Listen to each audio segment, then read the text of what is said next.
Well, hello and welcome to another edition of Sin with the Agile Uprising. We have completed 6 and we are on number 7, greed. And joining me today, Chris Murman and Jesper Ørting. Welcome, gentlemen. Nice to Thank be you. here. Nice to be here indeed. We are covering some time zones. Chris is up early, Jasper's staying up late.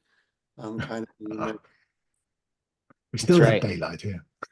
A rousing discussion of celebrating national holidays in another country. Yes, like the Yeah, 4th that of was July our in Denmark.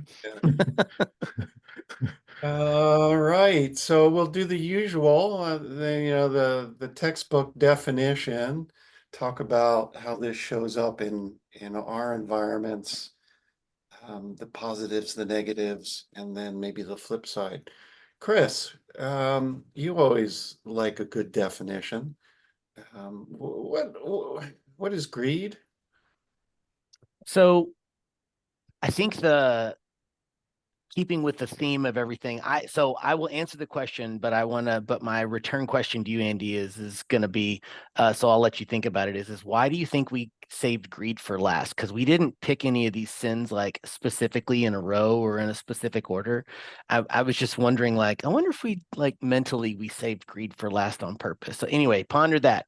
And I guess greed to me is an unhealthy desire for accumulating money, wealth, possessions. It's a I don't have enough ism, right? Which is what we've been exploring through this series, if I'm not mistaken, is that all of these are an unhealthy desire for something. So we're really, I think that the cool part about this discussion is we can go in a lot of different directions with this, because I mean, wanting wealth can take you in a lot of different directions, right, Andy? Yeah, so you talk about wealth in terms of possessions, animate and inanimate. What would you add to that insatiable desire, Jesper? What is there anything missing? It could be possessions. It could also be a position in the company. So getting up the ladder in the company, getting a better job, getting higher up, being the CEO. If we aim that far, so that could be a greed as well. I assume, which could be driven by the wealthy possessions, etc. Yeah. But I think the position in the power part of the position could be part of greed as well. Jasper, we covered this in a previous pod, but since you weren't there, I'm curious of your take on this. What do you think if you had to compare, like, say, envy, right? Again, envy is an unhealthy desire for something, right? But it is different from greed in a sense. So in your mind, how do you differentiate between the two of greed and envy? I actually thought quite a lot about that because I listened to the podcast on envy, obviously, and I think they go hand in hand, right? I think at some point, Jay, he drew this map of the sins, and I think that the envy is kind of driving the greed, or the greed is driving the envy. So you get envious when you look at something, and that builds the greed, and then you start driving for it. So. I think there's a tension. Envy is you want it, right? I crave what you have. Greed is I've got it and you can't have it. Yeah, that could be. Almost like that's true. you're wanting to want things. Like envy is like I am in a constant state of I am in a deficit and I must catch, that keeping up with the Joneses sort of sure. sort of thing.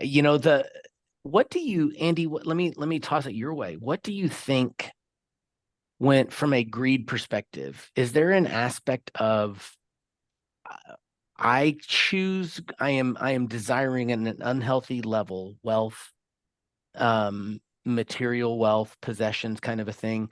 There's a matter of like it will get me something. Like I will get something if I have this. Like the dog eventually will catch the car, right? But like does that resonate here with you? Yeah, there's great self-interest, right? Um, but I think it crosses the line from healthy self-interest to this sin when I do it at your expense, Mm.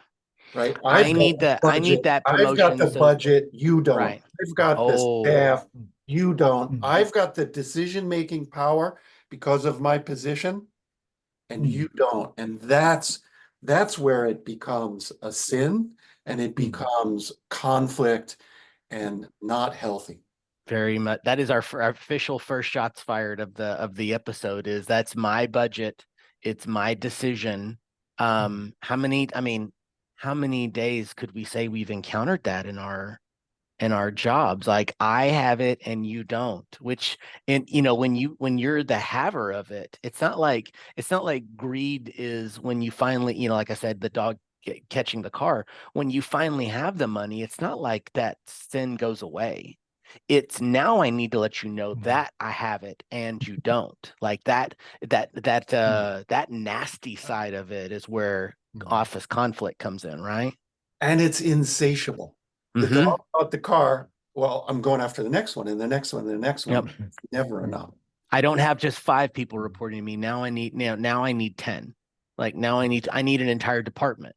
I need a team of 300. I'm over a program of over 1,000. Like, there's all of these numbers that I've trained X number of, I've doled out this number of certifications, or and again, wanting to do those things. There's nothing wrong with wanting to be successful. Like, I guess, especially in the country I live, there is no condemnation for those that want good things, because that's what our society is built off of, right? But getting there doesn't solve it. In fact, it almost makes it worse, right, Jasper?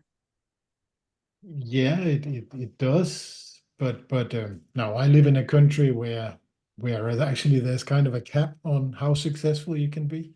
So because we have a very social society where the broader shoulders carry the smaller ones or those in need. I think there was a couple of at least one president in the U.S. who called it what did he call it, liberal socialism or something like that. But Right. so but basically it is so people are okay with you being successful until a certain limit, then they don't like it, right?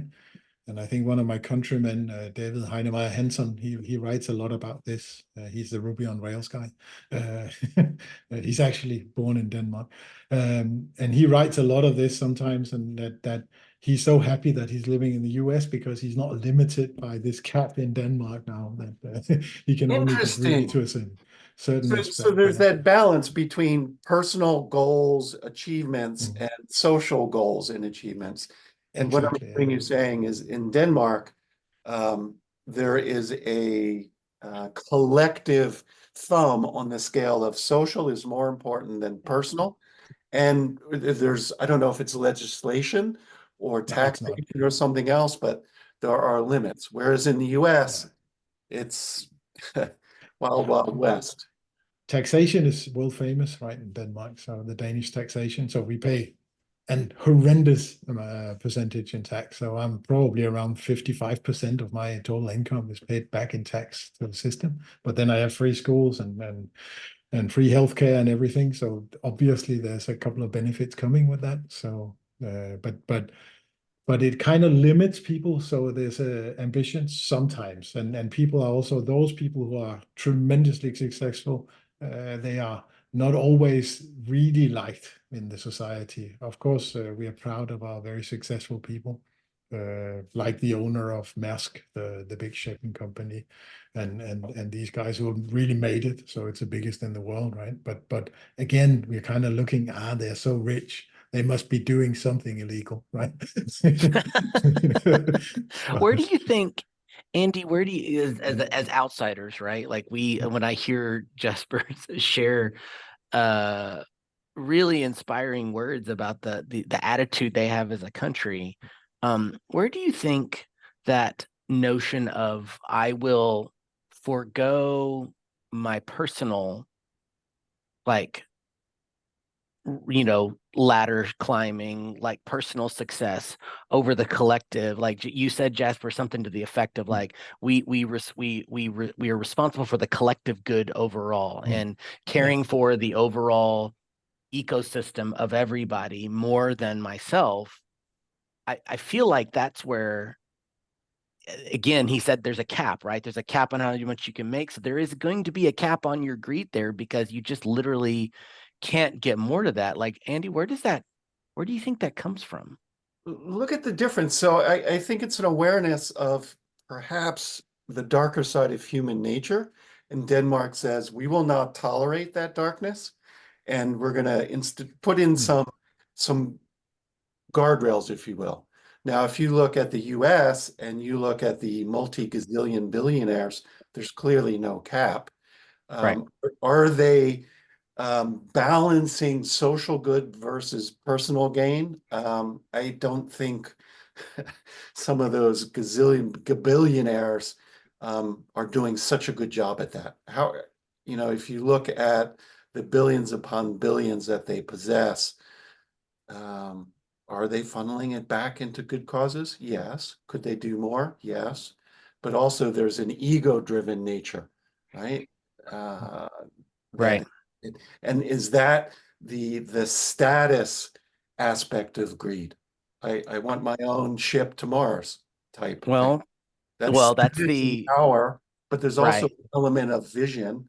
It's just I don't know that I answered your question, but No, but I thought mean, there, I think the there's closest thing we've come to that in the US is like I forget what is exactly it's called, but Sam Bankman-Fried, who recently just got sent to prison for embezzling billions from his customers at FTX, but he had this notion of, I want to help society, and so my goal is to make as much money as humanly possible so that I can then give it back away. But I'm going to use my quant skills, my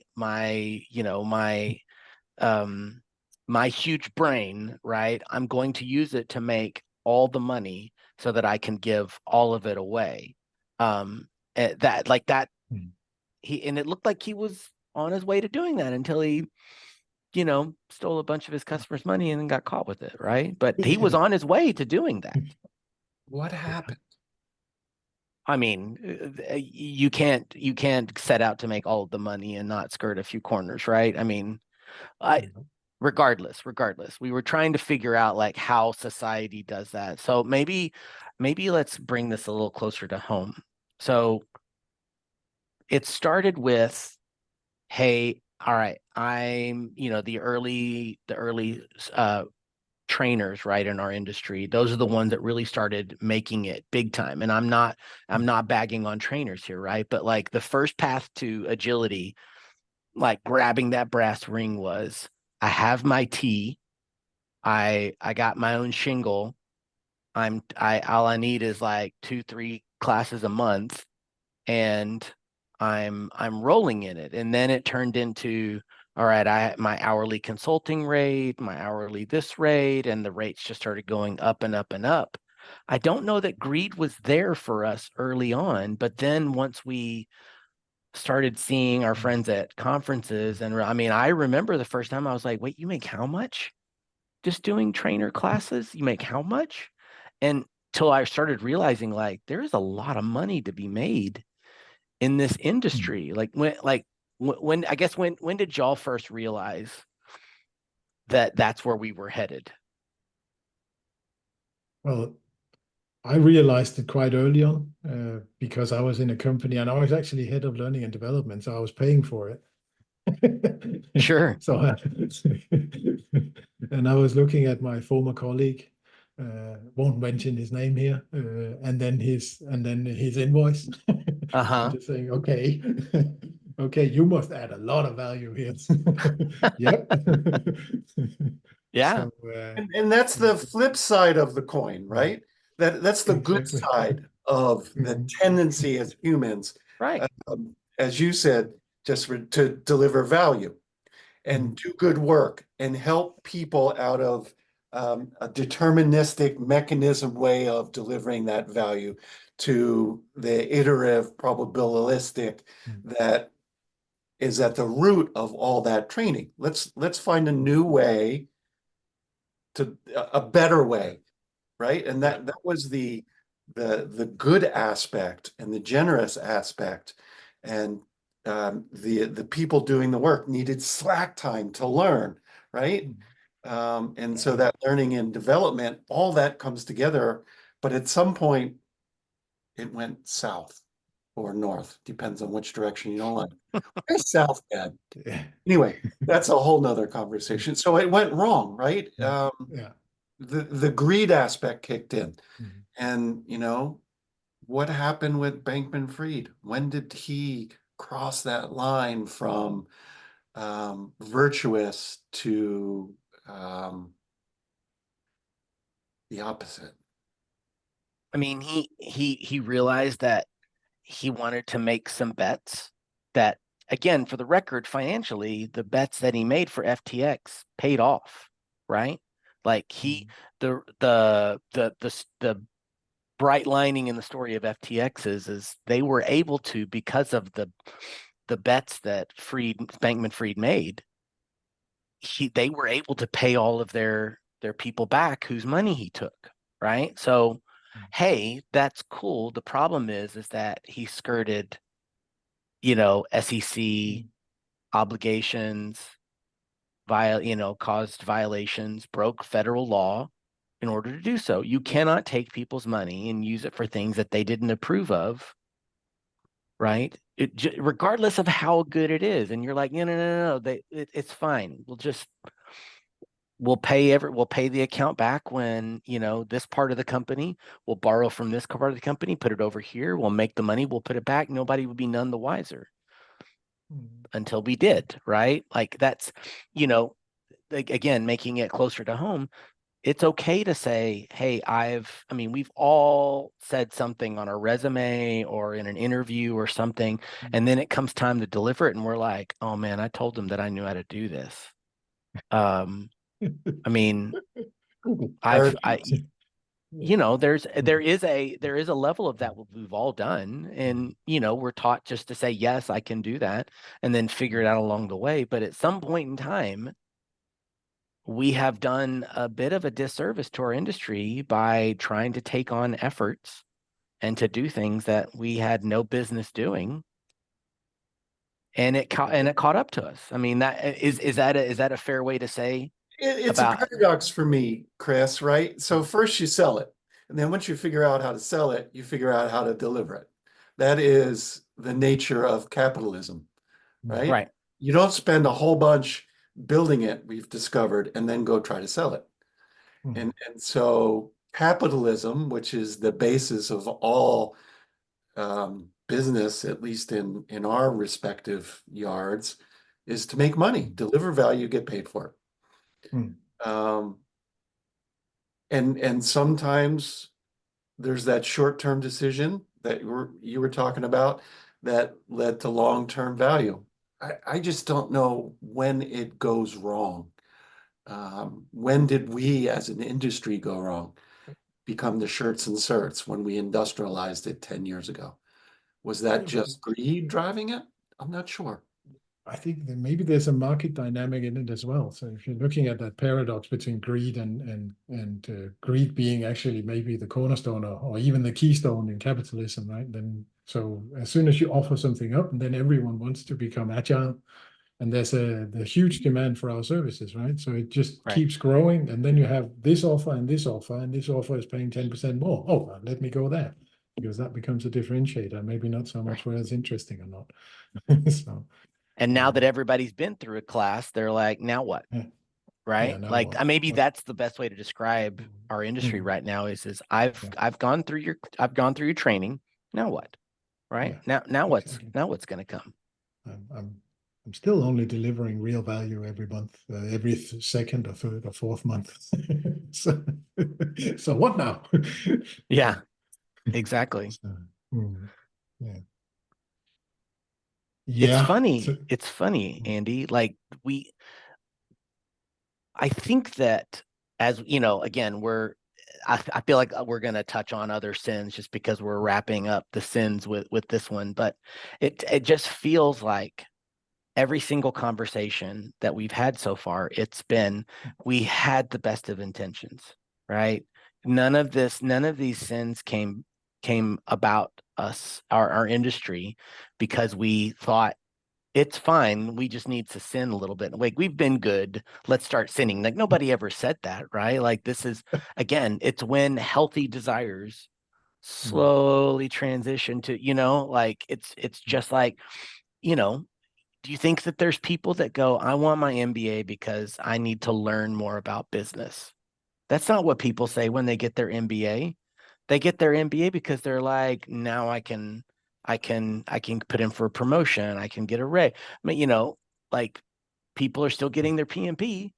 People are still getting their, like, there is these letters, these degrees, these certifications, right? And if you get a shirt with it, great. I'm sure when you get an MBA, there's a shirt that comes with it too. Just, it's got the university's name on it, right? And it's But it's a, embroidered instead of silk-screened. yeah, for sure.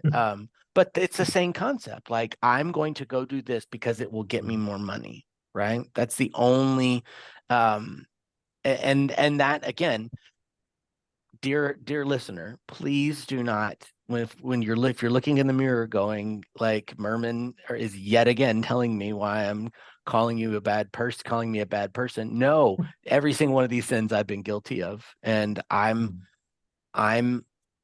just now realizing that maybe instead of pretending like it doesn't exist, maybe we should talk about it, right? Like, that's all that we're asking for, is to just talk about it.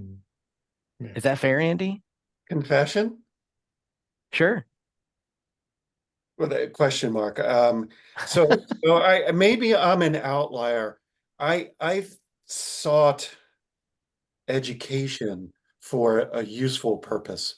My greed, if I look for it, was not about status or position. Well, maybe it was tangentially. It was about making the world of work, wherever I touched it, a little bit better. That doesn't cross into a sin for me. I truly had good works in mind. I wasn't looking to take over the PMO. I'm not looking to take over the next position. So maybe I'm an aberration. I don't know that you're an aberration. I mean, I don't know. Like, I guess, Jasper, what is the closest that you feel like you've come to experiencing the greed that we've been discussing? Yeah, but when I was younger, I was actually really, really greedy. And I was going for a C-level position, dead on. That's basically where I wanted to go. Then life hit me. I got a really serious case of arthritis, and that kind of limits your ambitions. So, so I had to resettle. I got my C-level job anyway, but it wasn't called CLO. But at least I was up there with the big guys. But so I was lucky, but that was me being greedy. But nowadays I'm just greedy on interest, and I hate being bored. So so I just go looking for work that's really, really interesting, where I get really challenged. And if I don't have it, then I find something else. And that's also that's kind of my greed. I also like to read, a bit like someone else who's sometimes on this podcast. I read quite a lot, and that's also greed. I want more knowledge. I want more things in my head which I can work with, and that's where I'm greedy today. So, but I was that greedy for that position there. I wanted to get to the top and really Yeah. make it. And so I got a sniff from it. There But was then, definitely, it's been the time since I've known Andy. There was a position that when I got it, I remember saying to them, I have finally made it. Like, this position says I'm now somebody. I owned something. I got to it, and I could not have been more miserable in that position. A lot of reasons for that. Ton of reasons for that have nothing to do with me, right? Like, the organization still to this day, a lot of instability issues, a lot of budget concerns, a lot of misaligned expectations. Stop me if you've heard this before, people listening at home. Like if your company sounds like this, that's a lot of these companies, right? But my part was, I felt by being in this position, I was now at the big kids table. In my mind, I was always in search of what I felt like was my spot at the table, which comes from my childhood and my early 20s. And there's always a bit of childhood trauma in everything that we do, right? But thank you, therapy. I can at least admit it. But wanting that for the wrong reasons is definitely what is part of why I did not last there very long. And that's just what we have to experience sometimes. Yeah, that's true. It's not always, and the grass is not always greener at the neighbors. So when you get over there, it's a bit yellowish. There is no such thing as, I mean, I heard someone say Right. recently in a meeting, it was in reference to something else, but the metaphor is still prescient to me of like, there is no such thing as a green field anymore. And it may, in some ways, I mean, that's a bit cynical, right? To say there's literally no new ground to be plowed anywhere, right? Like, because that approach is a very fixed mindset, but it also can ground you to be like, hey, listen, like we're not playing in green fields or just levels of brown, right? So Yeah. acknowledging that kind of pulls you away from this idea of like, I'm the savior, right? Yeah, but that's a nice feeling when you get to feel that I'm the savior. Oh my gosh. Oh my gosh. That is definitely in Pride that we touched upon. And Yeah. you know, It's problematic because throughout history, that position is temporary. All saviors end up in the same way. Yeah, exactly. Yep. Right? Yeah. Toppled eventually. And so perhaps the message here is beware of the paradox, beware of giving in to that pressure. We're in organizational change. Change can be good, but seeking position, power at the expense of social good, not a good thing. No. Good thing. And So it's a real fine balance, right? Because you want to do good, and you're really hungering to help out and to really get there, and then suddenly you tip over the scale and you start doing something which is probably not so healthy, just to get to that point where you really want to go, right? So it's a fine balance, I think. For sure. you opened up with why did we do greed last? I don't know that there's a reason. If you look at the seven deadly sins, are they in a particular list on anybody's inventory? I think we just went through them and like, hey, that one sounds good, and we finally got to the end. What's missing? And we crossed things off the list, and there was greed. Following our consistent content strategy of what do we feel like doing this week? So I got an idea that, and to try to shift us more into a positive and kind of put a bow on these sins. So, Jasper, as you know, like we always try to find a way of like, how can greed be good, right? When I was thinking about, well, what do I do when I want more of something, right? You could say like, well, get it so that you can realize you don't need it. Well, but that's fine until you reach that mental cliff of, oh, I've reached too far up the ladder and I'm about to fall off, like I better stop. Like until we get there, it can get pretty nasty, right? So what I was thinking about proactively saying, how do I avoid wanting more than I need? It's the idea of I need to do stuff for free, or stuff that I'm not I'm okay not making money for it, right? I made the decision long ago with my personal blog that I didn't really want ads on it, that I didn't want to write for the purpose of making revenue off of it, because I when I learned in a professional kitchen in college, and they were like, "Hey, you're pretty decent at this. Like, would you make a career out of it?" I made the decision of, I don't want people to have to pay me. I don't want my living to have to be earned off of my cooking or my writing or my anything that is a creative endeavor for me.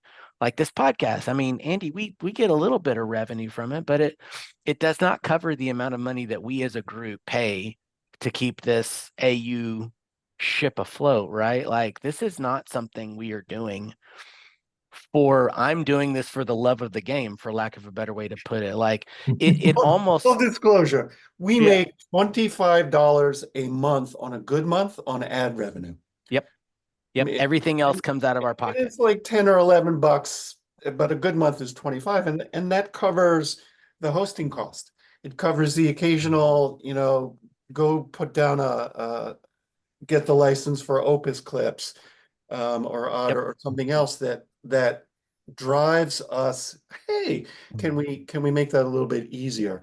But what you're coming back to, Chris, in my mind, is the virtue, the counteraction of greed is charity, giving it away, cooking and giving it away, writing and giving Right. it away, to others that can use it, and that is good. Yeah, like, there's so many movies that I could think of where somebody says some version of, if you're good at something, never give it away for free. Like, to quote the Joker in The Dark Knight, right? Like, the I think that is where, like, saying, I'm not going to, and we all have our own personal boundaries, right? So, like, if you're a professional coach and that is how you make your money, if someone wants an hour of mentoring from you, yeah, it can sometimes feel a bit taxing to be like, oh my, I do this all day and now I need to do it for free. On top of that, like, it can feel like a challenge, but I will say, everything that I do gratis on the side, like mentoring people at my company, I don't get paid extra for that. I don't get bonus extra for that. Or the time that I spend working with submitters for the Agile Alliance conference, like working with them on their submissions, doing webinars. Yes, I make this much money. I get paid a little bit of money from the Alliance to do my job as a program chair, but that is a pittance compared to the amount of time that I spent, right? Like, we doing this because we want to do it is the cure for wanting. You can't want more when you're willing to give it away for free, right? No, that's true. I mean, that's Denmark. That's what you described in the very beginning, Jasper, is like, I pay more than half of the money I make goes to the Denmark version of Uncle Sam. And and the trust is, you all will do with it better than I can. Basically, yes. And there's also a trust in providing free education to kids, for example, will help the country to grow faster and grow better. And it seems to work, at least. We're doing quite well, I would say, in Denmark. So we're only the second happiest country in the world, but we're doing quite well. Second, let's just take a little sidetrack. Is there restriction on how many hours people are allowed to work and how many vacation days they must take in Denmark? Yes. Is there a balance between deliver value and have some slack time?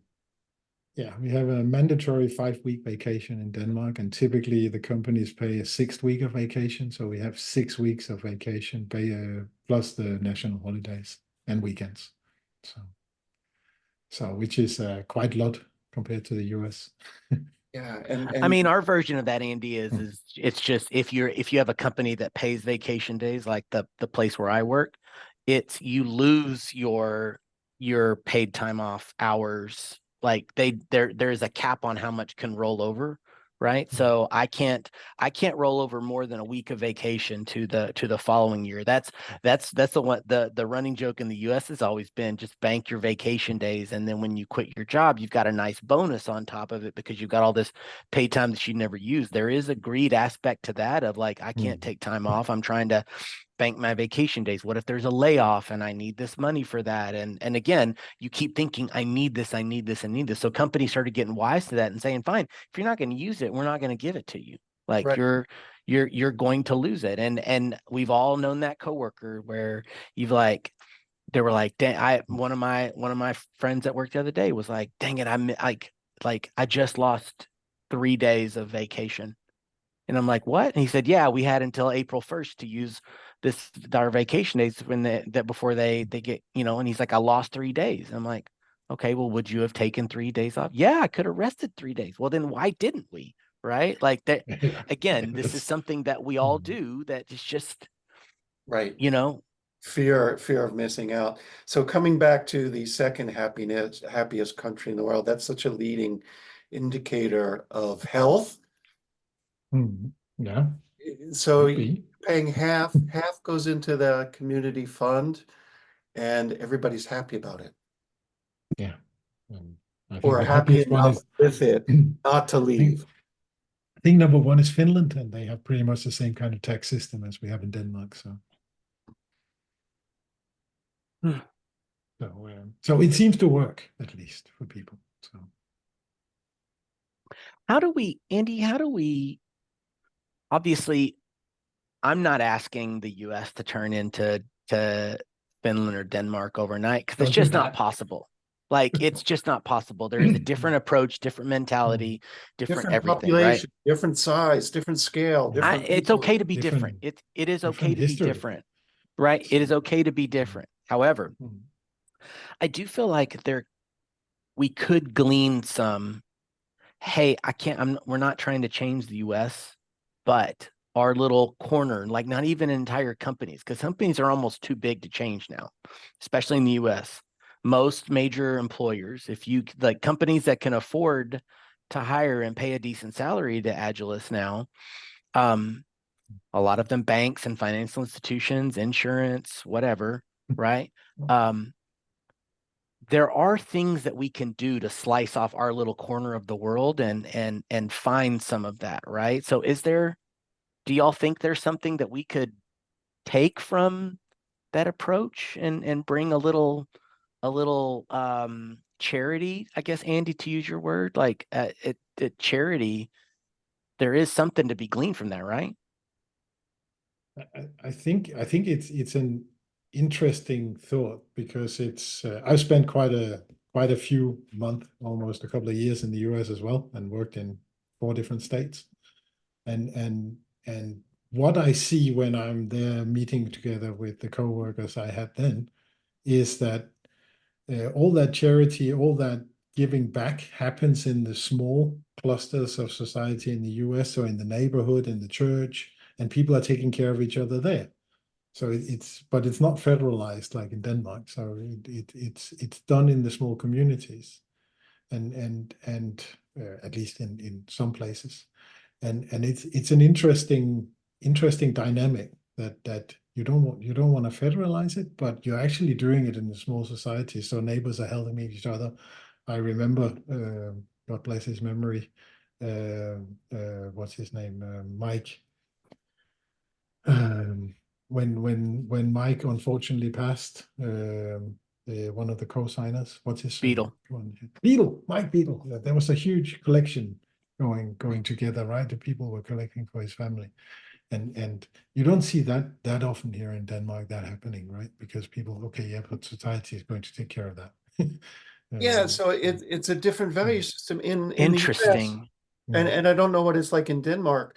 I'm jaded. Whenever I see a large enterprise doing something charitable, I feel like it's a marketing PR stunt or push, because I've been inside some of those, and what really drives it is the quarterly report. And charitable contributions don't make a big difference to the stock price and what's going on there. Is there? Well, I mean, because in this country, there are tax implications with charity, right? Like, make sure in December is always one of the most charitable months because people want to get their donations in before the tax year ends so that you can write it off the next year. And that's a bit of greed. Yeah, for sure. That socialism, that transparent veneer of we care. Whereas what I'm hearing in places like Denmark and Finland, no, it's expected that this happens because there's a cap on how much you can organizationally earn, personally earn. It gets run back into societal support. I say you have either or. So I've actually previously been employed by a family-owned company that's really huge, where they did a huge amount of charity, not for the write-offs because they didn't have any shareholders, and they pay taxes in Denmark. Sure. So, but they did it because they want actually to do good. They want to give back to the world, and it's really admirable the way they do it. But we also have other companies. So we just had a big scandal in Denmark with one company that polluted a river and almost a whole town. And then he filed for bankruptcy and just let go. And the guy is a billionaire, right? He has all the money in the world. He could clean up after himself, but he didn't want to do it. So you have both here as well. It's good to know the human condition is alive and well in other countries. Yeah, and it continues. Gentlemen, anything else to add? Thoughts that we didn't cover? I really think that I mean, again, there's a lot of, I mean, this is now our 7th podcast this year where we talk, where it feels negative, but again, every single one of these podcasts, I do want to make clear, like, some of these things, there is healthy amounts of wanting to achieve, right? It is a very human thing to say, I want to provide for my family. I want my kids to have everything that they need. I want to, I would love it if I could pay for my kids' college. I don't know that I'm going to be able to pay for all of it, but I'm going to try to pay for it as much as like that is a loving, caring thing to do it.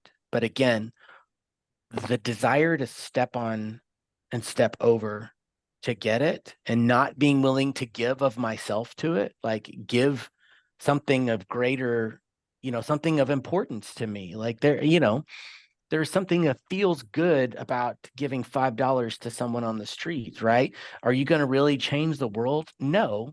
But again, that $5 wasn't just about that one person, right? It's also about you and your heart wanting to not hold on to everything, to just to have strong beliefs lightly held, right? Same thing with your money. It's okay to want your money as long as you lightly hold on to it. Be willing to share, be willing to buy lunch, be willing to that you don't need an expense report for. Be willing to spend your time when your money is per hour, give some of your time away. Like give some to someone who needs it, because if you've got any experience whatsoever, like it's going to be valuable and helpful to somebody else. Like you don't need recognition, payment, reward for doing everything, right? No, I agree. And I'm at a point in my life and my career where I have enough. I wish I had double. That would be nice. Sure. But it ain't going to happen. So I'm going to live within what I've got. I don't need more. And my next bit of journey is finding a way to give back.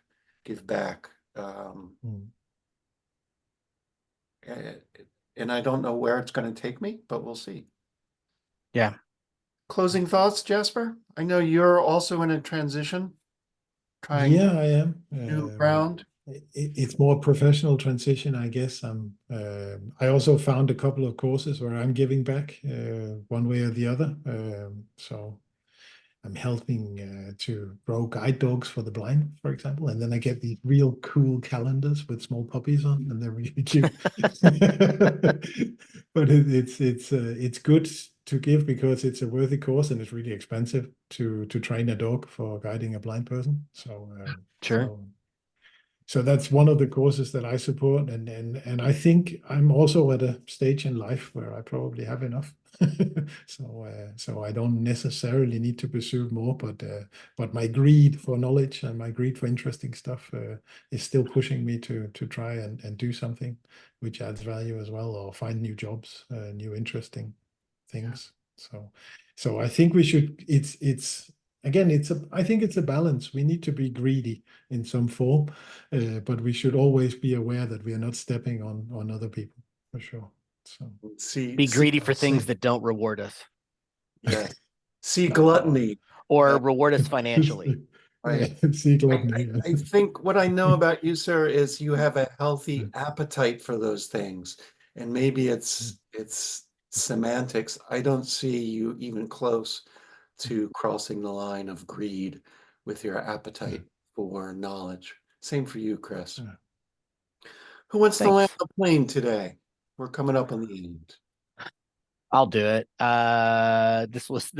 This series was the brainchild of our buddy Mr. Leff and myself. So I am hopeful that we are not done talking about things that seem not great but can be turned for good.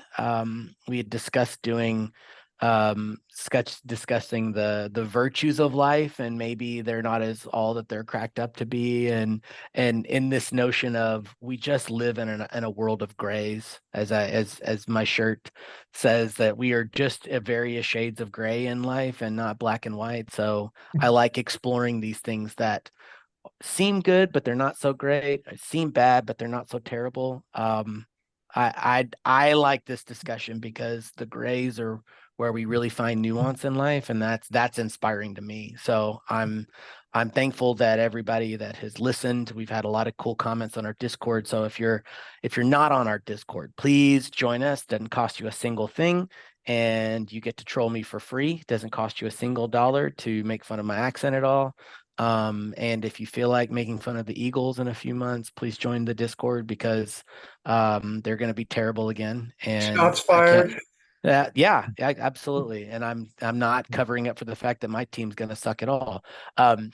But I really appreciate everybody participating. And for folks like Jesper and Claudia, who have kind of tagged in on the side a little bit to come help us with it, that are participating in the conversation about it. Because again, all the fun about these podcasts is in the nuance and in the conversation afterwards. So please find us on Discord.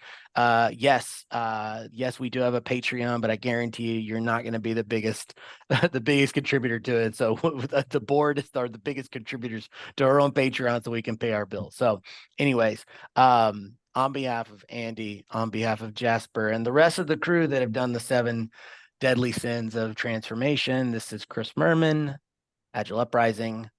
Bye.